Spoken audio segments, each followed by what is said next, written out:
નમસ્કાર મિત્રો, આજના આધુનિક જમાનામાં પણ અંધવિશ્વાસના કિસ્સાઓ સતત પ્રકાશમાં આવી રહ્યા છે। ત્યારે આવો જ એક કિસ્સો તાપી જિલ્લામાં પણ સામે આવ્યો છે।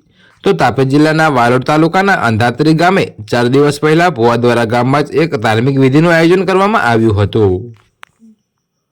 જી હા દોસ્તો, જ્યાં ગામના બધા લોકો એકઠા થયા હતા। વિધિ દરમિયાન ભુવાએ ડાકણનો વહેમ રાખીને મહિલાઓને સાકરથી માર માર્યો હતો, જેની પોલીસ ફરિયાદ નોંધવામાં આવી। જો કે વાલોડ તાલુકાના અંધાત્રી ગામે એક ભુવાએ ડાકણનો વહેમ રાખીને મહિલાઓને માર માર્યો છે।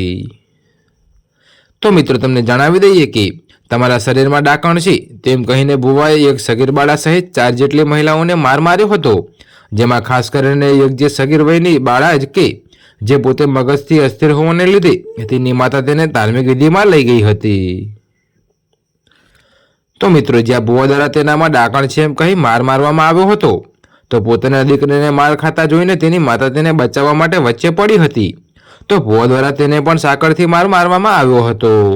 જી હા મિત્રો, તો અત્યારે હાલ માટે આટલું જ। મળીશું નવી અપડેટ સાથે। અને જો તમને અમારા વિડીયો પસંદ આવતા હોય તો વિડીયોને લાઇક, કોમેન્ટ, શેર અને અમારી ચેનલને સબસ્ક્રાઇબ કરવાનું ભૂલતા નહીં।